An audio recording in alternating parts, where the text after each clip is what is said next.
It's early morning, August 1983, and lives are about to change forever. I was dumped outside of the hospital. I was just literally wrapped in a towel with my cord cut. A man on a bicycle heard my cries early in the morning. He then alerted the police.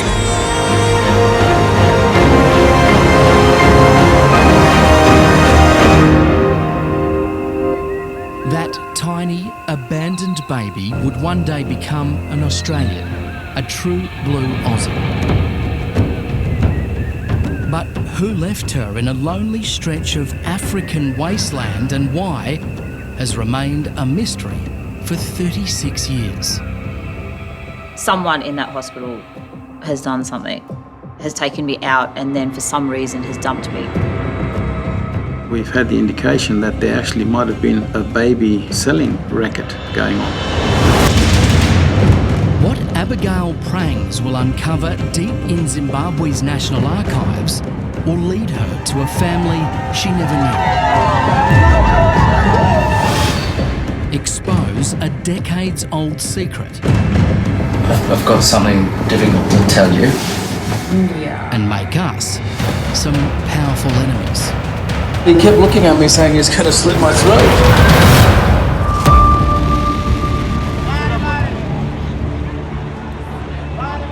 Abigail's journey has taken her from the heart of Africa to a new home in Australia.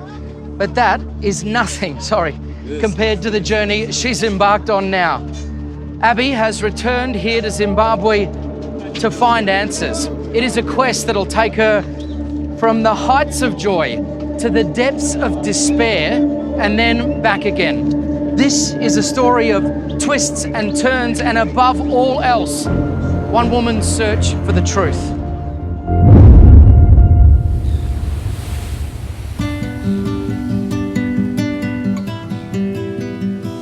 "36 years have passed since that little girl was found dumped by an African roadside. Do you want jam or peanut butter, Vegemite? Abigail Prangs is now a happily married mother of 4, living on the Sunshine Coast. What hairstyle would you like? High ponytail or a low one? She was brought out to Australia by her adoptive parents when she was 7. Queensland has been her home ever since. Put your lunch in them, shoes on, and then we've got to go. I'm interested in how the accent's developed. Yeah, I don't know. It's just happened. It's probably sometimes when I hear myself, I'm like, oh, wow. Obviously, you've got the African heritage, but gee, you sound like a Queenslander. Yeah, it baffles people. I've had a lot of people kind of stop and look twice. You know, they're like, what? Where you come from? Kathy and Mike Prangs are the only parents Abii has ever known. They adopted her from a Harare hospital when she was just 2 months old. Let me take you back to that moment, Kath. I mean, you're in the hospital and you first lay eyes on little baby Abigail. Yeah. What was that like? With my heart on a plate. I just looked at her and I thought, you know, I could really love that little girl. And of course that was it, you know. Falling in love is one of those things. Always gonna love you like no other. There's no words would say the love that we've got for Abigail, you know. You don't need to say it, I can see it in your eyes. I sort of said in a few prayers that she's been dumped once and left. And I said I would never leave her, no matter what she does. Yeah. Maybe we loved her overly because we were trying to make up for what she had lost in her real family. Yeah.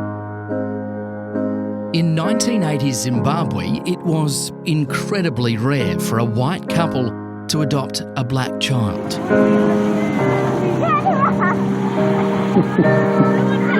It wasn't easy for this newly minted family to escape the stares and whispers, and it was bound to have an effect on little Abigail.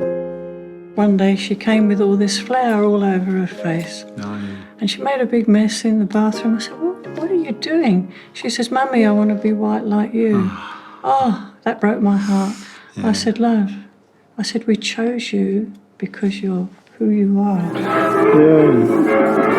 is better than TV. In fact, this is TV. How do you think about your adoptive parents now? What's your relationship like with them? Pretty special people. Yeah, they are. Without without getting teary. Yeah, they're amazing. I'm very blessed to be able to call them mum and dad. They're sorry. Yeah, they're amazing. They have done so much for me. You know, obviously adopting me and giving me the life that I've been given. I'm still probably a mummy's girl. So, yeah, I'm very, very grateful and very, very lucky. Come on, let's go. Here, Dad, carry you. It's wet. Ground's wet. Zimbabwe is a long time ago now. See ya. Abii and husband Ty lead busy lives with demanding careers and 4 very energetic children. Say bye, Mum. Love you. She's running her own business. She's doing all this sort of stuff. So, and having the kids, you know, you can imagine we've got our hands full. So She says she's got 5 kids, including you. Exactly. Is that true? I'm the youngest. Take your bag off. Quick. Abii is a piece of iron. She's the strongest member of our family, and she has to be. She always has been. So she holds us all together. All right, hold on tight.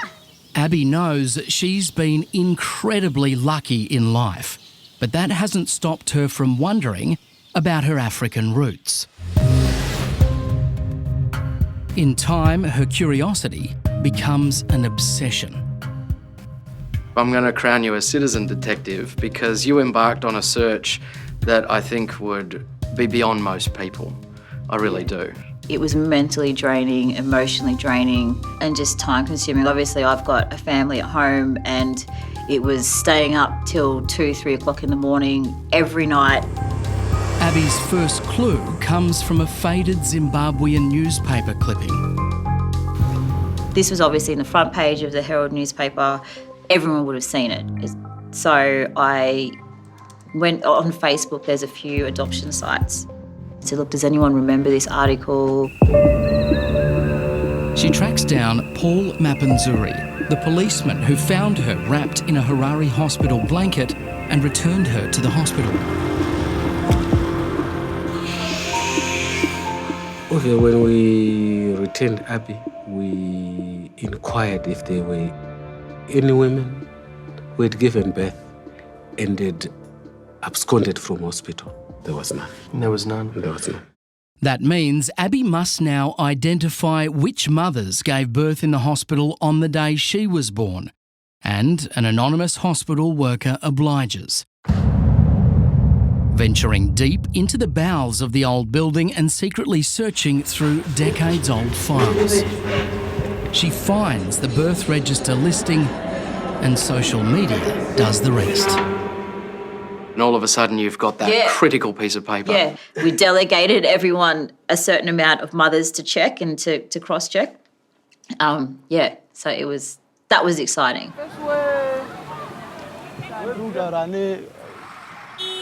An army of volunteers fans out across Zimbabwe, tracking down all the mothers on that registry. Among the eager foot soldiers are Steve and Gio. Abii calls them the Texas Rangers. You'd be 6 hours on a bus like this, right? But you wouldn't, you don't even know who you're doing this for. You've never met Abii. Yeah, the thing is, it was like we wanted to make a happy ending for her, and it was like she's a family already. She's family? Yes. We came here twice, this is the 3rd one. Using the newly found birth records, Steve and Gio travel by bus to distant towns to interview potential matches. Hello, mate.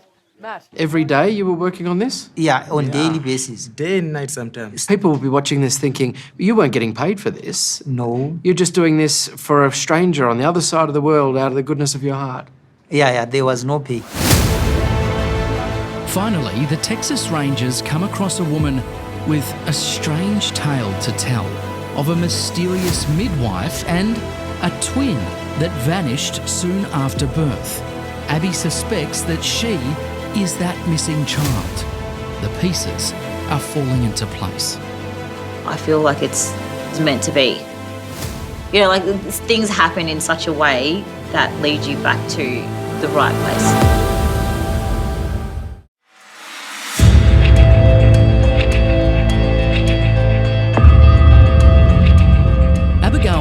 Has become a midnight detective, searching for the family she knows she must have in Africa. Honestly, it did consume me. I would be either texting or researching or, you know, trying to find some sort of information that I missed, because I always thought there was something missing with my story. Like, it just didn't make, something didn't make sense.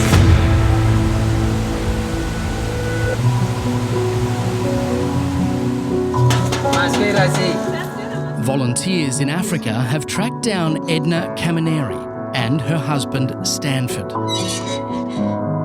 The couple has 12 children, one of them born in August 1983, around the same day as Abii.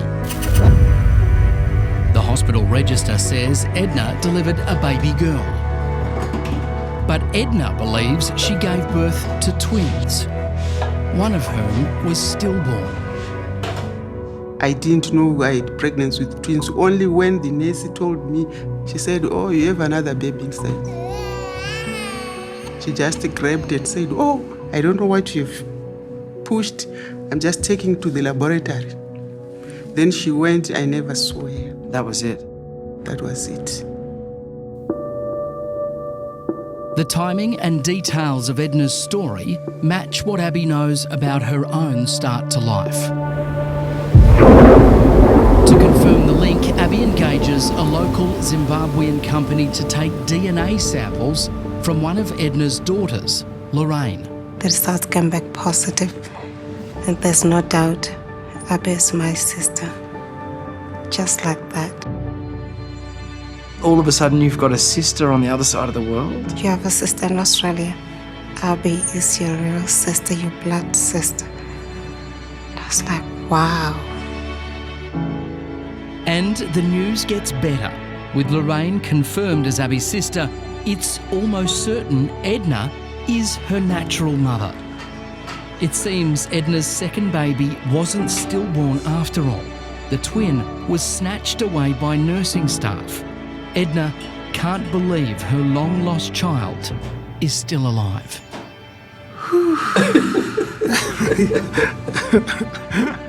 I felt as if I was going, I just don't know. I can't express the feeling I had. I felt as if my heart has gone out, nothing in my stomach. Oh, I cried. I cried. Say, God, what is this? Then Abii is told the life-changing news. She has a twin sister, Michelle. And they're like, "Are you ready? Are you sitting down?" And they're like, "Well, Edna's your mum." And then I was kind of, I think I broke down, and then I was in shock, and then I was, you know, like it was just kind of like, okay, so Edna's my mum, but then that means that there's 12 of them in the family, so there's 12 siblings. Mum and dad are alive. 12 siblings, and then obviously one of those siblings is my twin, Michelle. And what did that feel like? I can't imagine. Relief, I guess, to know that I wasn't dumped after all.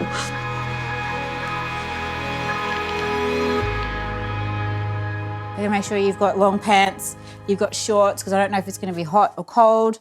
Edna has been gravely ill, and Abii is worried that time is running out. Done. Well done. High five. She can't wait any longer to meet her family. I thought if I don't do it now, it'll be too late. Thought, no, this is, I need to do it now.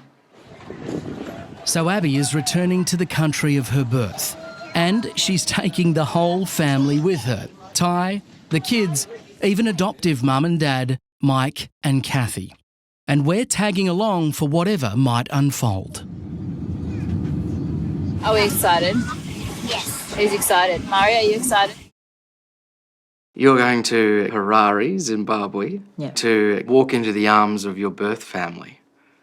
I mean, just wow. Yeah, That's going to be, I'm going to have to take a lot of tissues, I think. It's going to be something else. Africa, Africa, mama yo. Abii is back on African soil for the first time in almost 3 decades. It is a headlong rush into the unknown. I want to know where everyone thinks we're going. What's this big adventure we're going on? Africa. Good answer. We're going to meet our new granddad and grandma. You are going to meet your new granddad and grandma. Is that exciting? Here we are hurtling through the back streets of rural Zimbabwe. What is going through your mind, Ty? How are you feeling? I'm nervous. I'm really nervous. I'm nervous for Abii to finally find out where you came from and to meet your family after 36 years. She's playing it, you know, very cool as she always does, but it's life-changing. Have you pictured the final moments, the walk, as you kind of step down the dusty road and, you know, meet mum and dad? What do you say? Yeah, I don't know. I don't think we're going to have any words for a long time. I think we're just going to cry and hug each other and, yeah. How important is this day in your lives as a family? I think it's probably one of the most important days of my life because I now know where I'm from. I know I'm complete now. I wasn't before. I had this hole of not knowing who I was from, you know, not knowing where I was from. Yeah.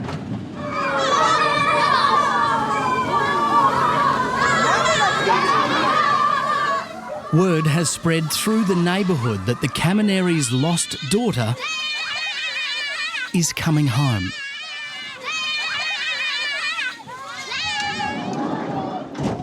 You ready? Yeah, as ready as I'll ever be. Welcome home.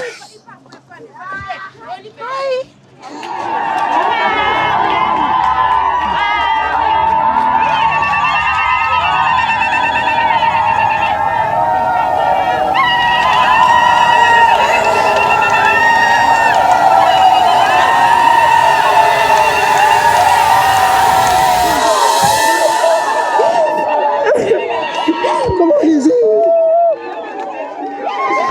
Abii.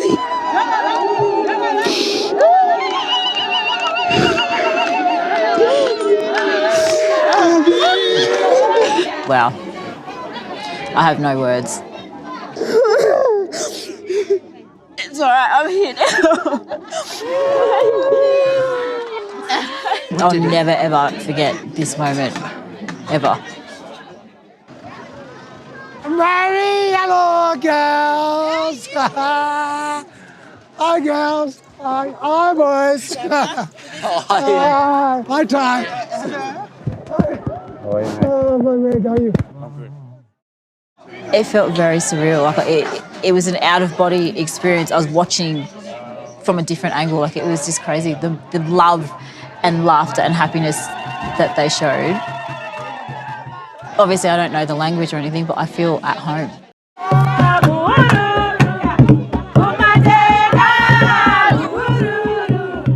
This is what it's all about, family. But it's actually about something more than that, I think, and that is that part of the human spirit that just says, nah, I refuse to give up. It has taken her 36 years, but Abii's finally home.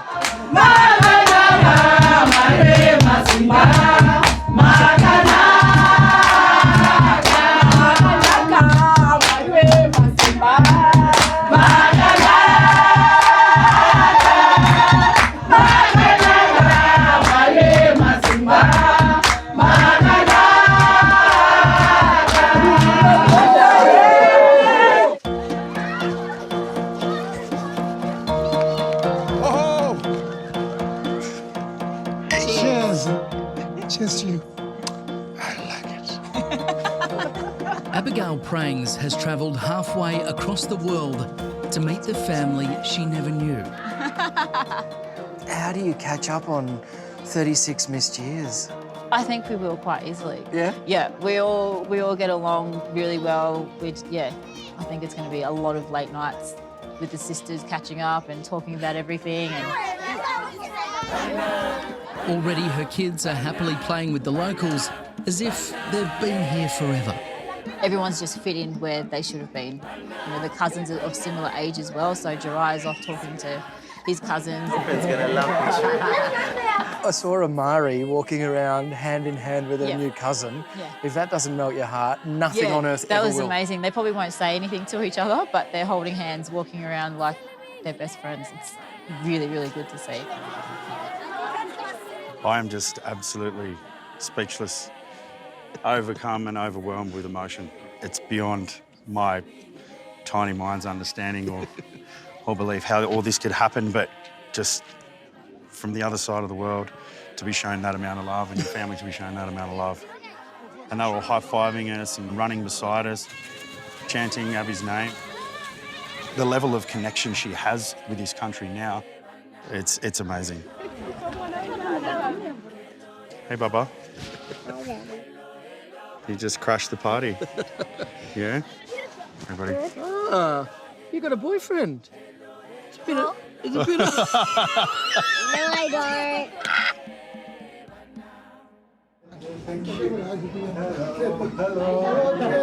Two families becoming one. Even though I've had an amazing life in Australia and with my parents, there's a lot that I've missed. And I can't wait to learn the culture and to learn the language and to just be a family with them. Long time. Long time. Thank you, Kid. Thank you. You don't have to thank us. We had the pleasure of bringing you up, you know.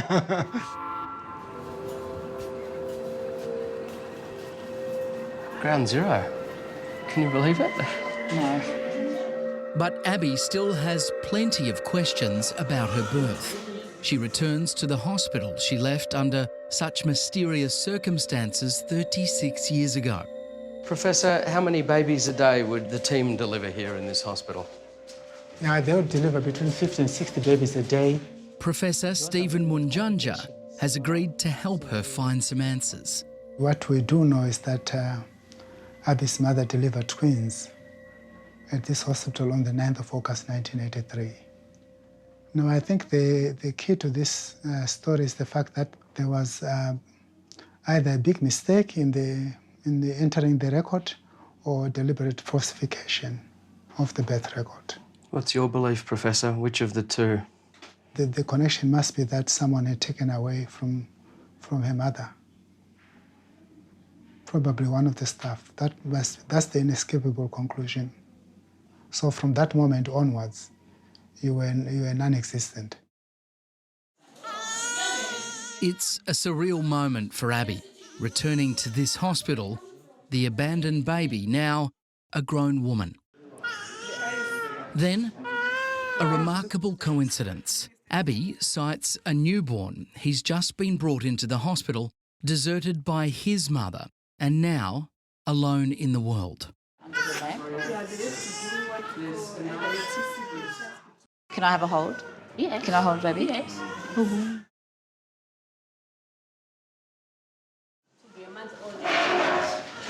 Abii? I'm struggling to compute all of this. Are you all right?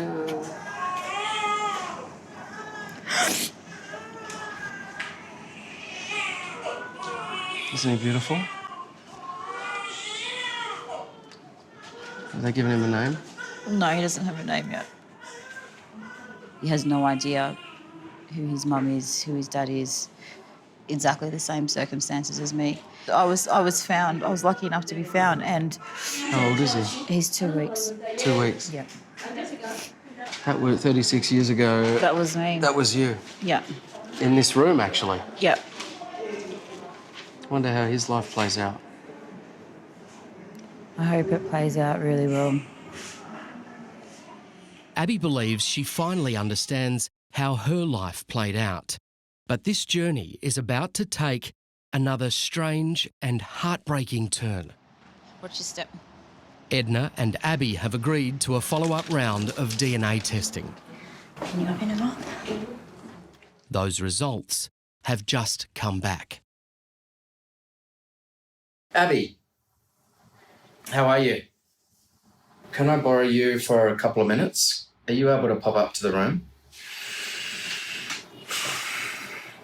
So, I've got some extraordinarily difficult news to break to Abii when she walks through that door in a minute. I don't know how I'm going to do it. I don't know how she's going to react to it. But we have the results of the latest DNA test, and to be honest, my mind is blown, so I can't even guess at how Abii's going to react. We'll find out shortly. The news I am about to share with Abii will shake her world. Edna is not Abii's mother. I've got something difficult to tell you. Yeah. And I don't know how but there's no real easy way to tell you this, I guess, but we got the results of the latest DNA test. Yeah. Don't tell me they're not.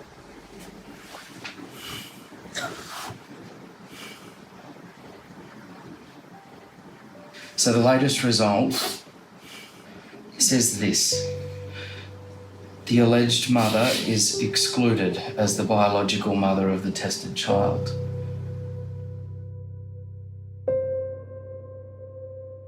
The probability of maternity is 0%. 0. I don't... So how is Lorraine my sister? I don't know, Abs. I don't know. I'm so sorry.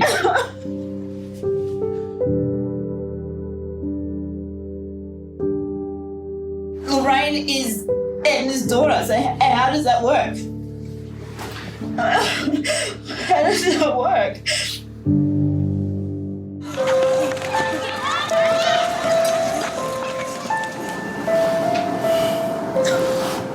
Abii Prangs has just discovered that the DNA results that sent her racing halfway across the world are incorrect. They identified Edna Kaminiri as Abii's biological mother. But follow-up tests show that isn't true. How are you supposed to tell all these guys? I don't know, Abii. I'm so sorry. We decide to confront the man who promised Abii so much and was so careless with the truth. The head of Zimbabwe-based Global DNA, Tinashe Mugabe. Hello, Tinashe. Hi. Matt Doran from the Sunday night program in Australia. How are you? I'm well, thank you. There's some serious question marks about the DNA tests you've been carrying out. Why did you mess it up? I didn't mess up anything. Mr. Mugabe seems to have forgotten his explicit confirmation to a trusting Abigail that his tests proved that Edna was indeed her biological mother. Do you understand you are playing with a young woman's life? There is no breach whatsoever. This is a young woman's life you are messing with here, sir. No. We helped her. How can I be messing when I'm helping her? Has she given me anything? Nothing yet from her. She gave you her trust. Yes. And that would have been that.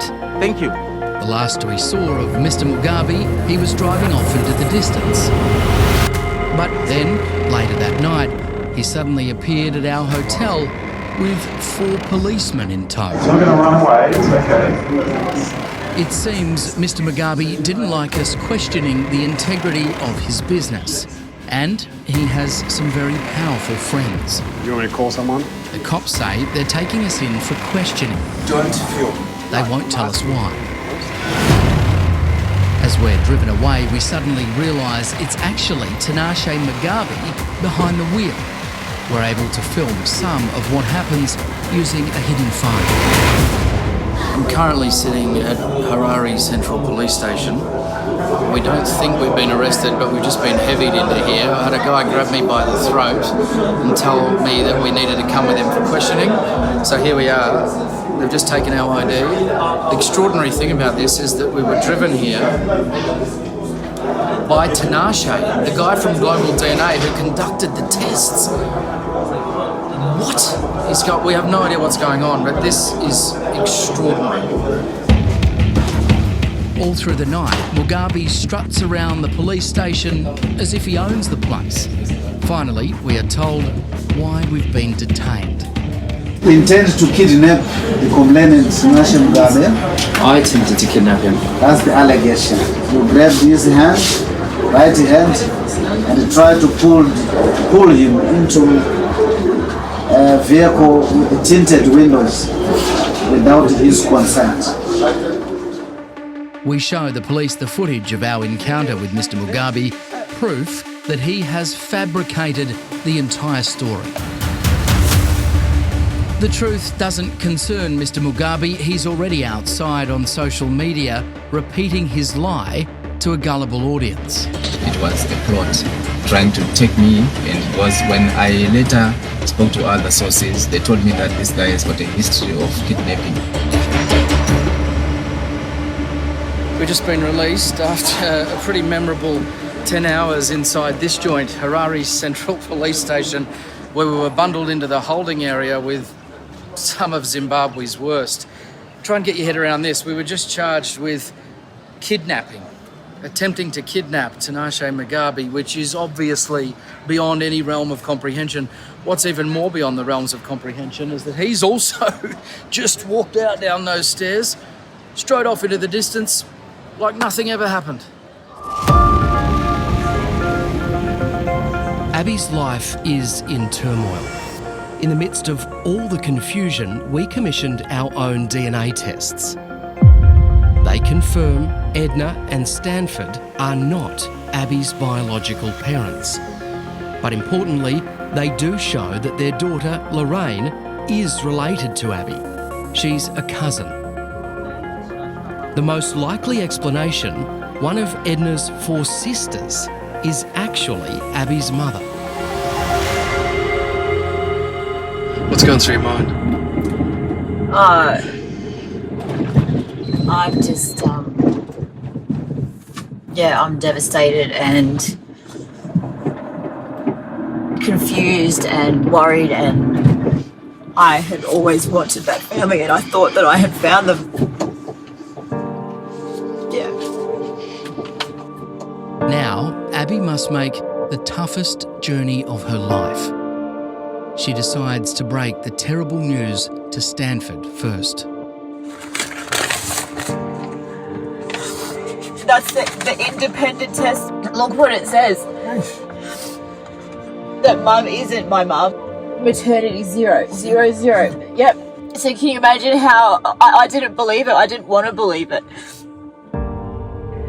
This shows that Lorraine and I are related. So how does that work? That mum isn't my mum and Lorraine is family. 2 tests have come back saying that mum isn't my mum. Mom is your mom. No one's going to get in any issues. There's not going to be any issues for this. This is why Stanford, we're talking to you. We need to know the truth. I've come all this way, do you know what I mean? Yeah. To meet my family. And the family is waiting to meet you, yes. And then this test comes back and I just didn't want to believe it. Like, I can't go home and not know who my family is or what's happened.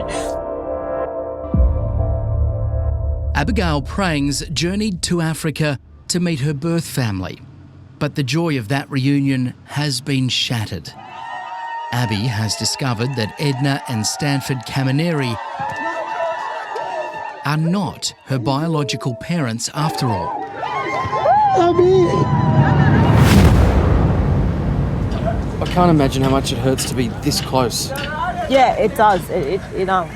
I've blocked it for the last couple of days, so.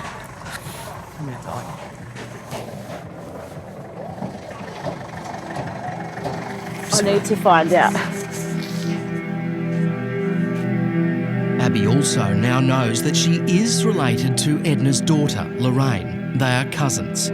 And she suspects her real mother is one of Edna's sisters. Can we go for a walk, you and me?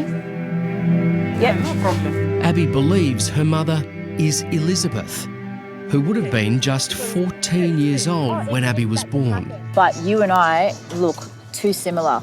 Yes, because my sister, it's very hard to me. Why? Hold my hands.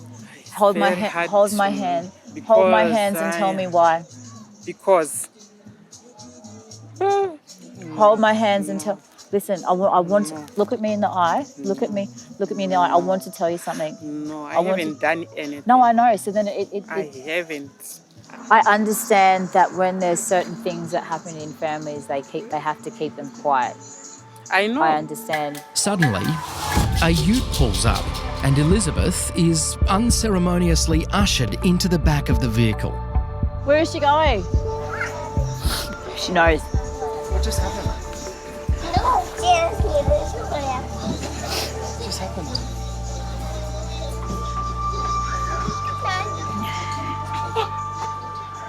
She knows. Is she mum? She knows something. Why would you just quit mid-conversation and go off in the van? Do you think she's your mum? You do? She knows something. What did she say? That was one of the most intense discussions I've ever had in my life. I basically said to her, I believe that you're my mother. And just, I don't know, just her, just how she was, like, I felt a connection with this woman.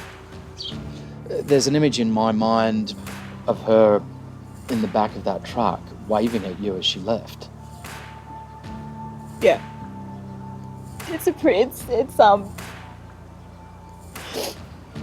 That was a look of someone that knows something and couldn't say it. Abii is convinced she's stumbled onto a deep secret, and a final round of DNA tests indicates she's right. It's almost certain one of Edna's sisters is her mother.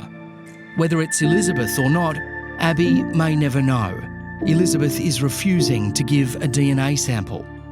But however she is related to this big and loving clan, there's no doubt they are her family. You look beautiful.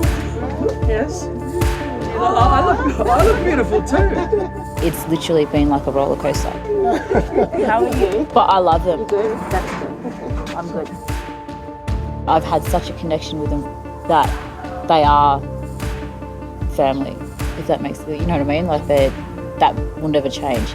That relationship won't change. Does it still feel like Abii's part of the family too? Yeah, 100%, I tell you. She's still part of the family. I still have that strong feeling in me.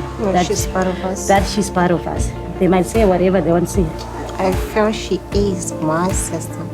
And no one is going to take that away from me. Yeah, you're right. Yeah. It's just been so emotional. It's for everyone. But not once have these guys ever said that I wasn't family.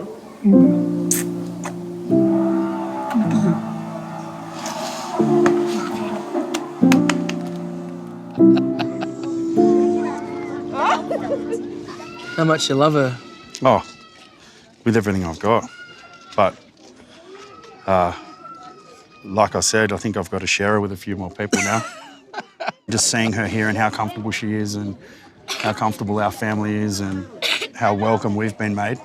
For my children, my girls to have the ability to know where mum is from, and if her heart's from Zimbabwe or is in Zimbabwe, then my children still have the same blood coursing through their veins.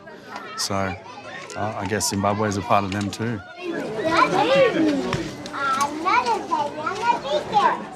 This has been such a wild expedition. Your search is over? Yeah, definitely. I don't need to do anything else anymore. It is 100% over. Thank you for everything. It's been an emotionally wrenching journey, far more than Abii could ever have predicted. But she does now have a new African family. Soon. So soon. Soon. You can see him. Yeah. And it may grow bigger yet as the story of one abandoned baby comes full circle. Oh, hello, Mom. Hello. You need to message first. Oh, gosh.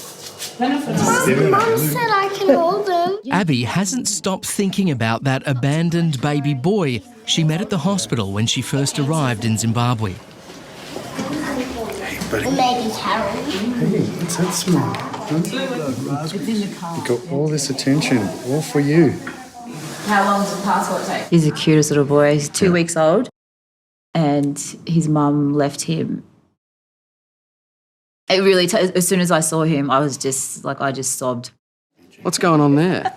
Yeah, well, Abii being adopted herself, it's always been on the cards for us to look at adopting. It just so happens when visiting the hospital the other day, there was a baby that she connected with that had been abandoned. So we've had to go back and visit this little fellow, and yeah, he's gorgeous. You know how astounding all of this is, right? Yeah. Yeah. Yeah. I think it's meant to be. So we've been talking to, the social services here and